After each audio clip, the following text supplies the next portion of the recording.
Thank you, Senator Wong. Senator Ruston. Thank you very much, Madam Acting Deputy President.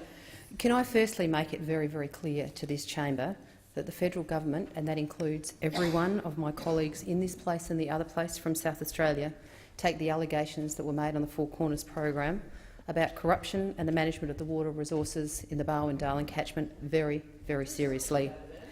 But this should not be a competition about who is more outraged about the allegations. This actually should be about determining the validity of the allegations, determining the magnitude of any breaches, taking action against the authority or any person who's broken the law, and making sure that we put things in place so that this does not happen again. So I have a question for those who are supporting this motion. What exactly is it that you want to investigate that's not being covered by the separate inquiries already underway? We have the New South Wales Independent Inquiry headed up by Ken Matthews, an eminent person who used to head up the National Water Commission, who's investigating the very specific allegations of the Four Corners program. We have the Murray-Darling Basin Authority basin-wide review into compliance with state-based regulations governing water use. And it also should be noted that the MDBA has some very extensive powers for information gathering under the Water Act. We have the ANAO review into how the Department of Ag and Water Resources is monitoring the performance of New South Wales re the protection of environmental water. And we have the New South Wales ICAC, where all allegations have been referred to it. And it should be noted that the New South Wales ICAC have the powers. They have the powers to compel the production of documents. They have the powers to compel a public authority or official to provide evidence. They have the powers to enter property occupied by a public authority or an official to inspect or copy documents. They have the authority to obtain search warrants. They have the authority to use surveillance devices, and they have the ability to compel witnesses to answer questions. But most importantly, they hold the majority of their hearings in public. They've jailed ministers. They've seen off a premier. They are an extraordinary, powerful organisation. So I'll ask again, what is it that you are actually seeking to investigate that isn't currently being investigated by the 4 separate inquiries that I have just outlined? And all of these inquiries are underway, and we're expecting the initial report from the New South Wales inquiry before the end of the month. The Murray-Darling Basin inquiry is required to report by December. The referrals to ICAC and the ANAO have already occurred. A Royal Commission, which is basically what those opposite and those people supporting this motion today and this MPI are basically asking for a Royal Commission, which will take months and months and months to establish, will cost tens of millions of dollars. And, Madam Acting Deputy President, I actually reckon that I know that the communities that I represent and the communities along the Murray-Darling Basin, they want quick answers. They want quick resolutions.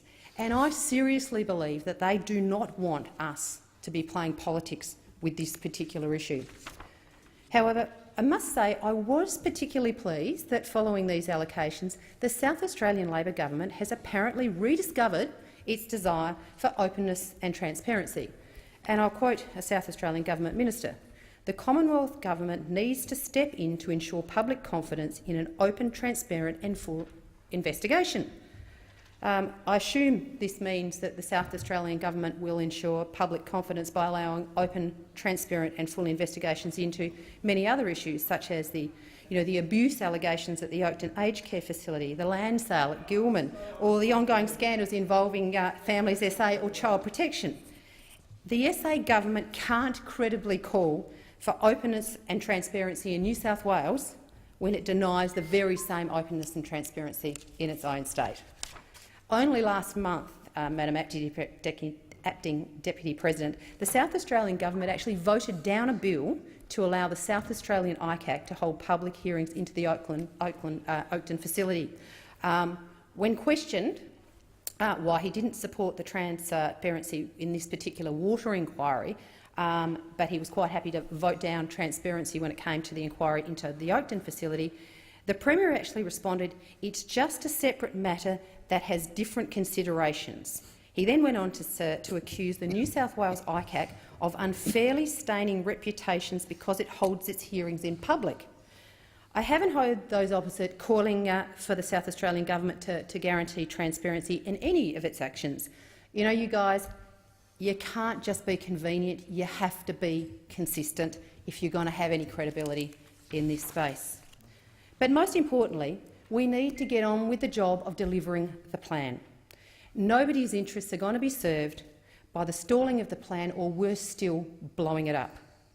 It's taken us 100 years to get to the table and agree to the actions that are needed to have a sustainable Murray-Darling Basin system, and we mustn't let all this fantastic work be derailed just because we decide that we're going to play a political game. Through cooperation and collaboration, we've got to where we are. And I've got to say, there's some really good news out there. The great news is that as of the 30th of June this year, we had already recovered 2,083 gigalitres of water. That's in addition to the 600+ gigalitres of water that we've been able to secure through the SDL adjustment mechanism, and that's water that's been achieved through efficiency measures, which means it hasn't been taken out of productive use. It hasn't been taken out of the communities like the one that I live in, the community that I live in that is supported absolutely, totally by the irrigation capacity that is delivered by the Murray-Darling Basin. And I'd like to think that maybe somebody else that's going to stand up in this place actually has first-hand understanding and knowledge of the consequences of this plan not going forward. I doubt they will. We also put in place the 1,500 gigalitre cap on buyback to make sure that we didn't continue to actually strip the very essence and ability of our communities and actually send them broke. We are on target to deliver our targets for 2019, where we said that we would have delivered 2,750 gigalitres of water for the sole use of the environment. That is a great track record. That is a good news story, and I think it is very sad that we're standing here today and jeopardising and potentially derailing what we have worked so hard together to try and achieve. So what I would say to this place is, we are but 5 years into the 12 years of implementation of the Murray-Darling Basin Plan. We are on track and we have achieved a huge amount. We've achieved this because we've worked together, all jurisdictions. Queensland, New South Wales, Victoria, South Australia, the ACT and the Commonwealth have worked together, and we are on track to deliver this plan that is so vitally important to every single community that lives along the river. It is also vitally important that we have a sustainable river system for those communities. So we've worked together over the last 5 years to get to a place where we are now. We have got another 7 years before we've delivered this plan in full, and we sit here today on the edge of the cliff, deciding whether we're going to blow this plan up by politics or whether we're all going to get back together and make sure that we deliver this plan in full. So I can actually give this place an absolutely unconditional guarantee that it is my absolutely sole objective to deliver this plan. I'm not going to play politics with it. I'm not going to play games. I actually want to sit down and I want to deliver this plan because I believe that it is the fundamental responsibility of every single person in this place to honour the commitment of those that went before us. When the Labor Party and the Liberal Party got together and the coalition got together and decided that we were going to implement this plan, it was a once-in-a-lifetime opportunity of cooperation between the two major parties in this place to deliver an outcome that was so terribly needed, and I find it extraordinary that we should even be now considering not going back to the table and having a discussion about how we can get past this unfortunate situation that has been alleged by Four Corners. We need to deal with that, no question at all. But let's not play politics, because we need to deliver this plan. We need to deliver this plan for the benefit of the river. We need to deliver this plan for the benefit of the communities that rely on this river. But most particularly, we need to deliver this plan for the broader benefit of all Australians. The food bowl of Australia exists in the Murray-Darling Basin. The economic activity that's generated within this particular area is massive, and every Australian benefits when the Murray-Darling Basin is doing what it can do best. We've seen massive water efficiencies, we've seen massive productive efficiencies occur through the delivery of the first 5 years of this plan. The opportunities to make this an absolute world-class, state-of-the-art food bowl for the world absolutely exist.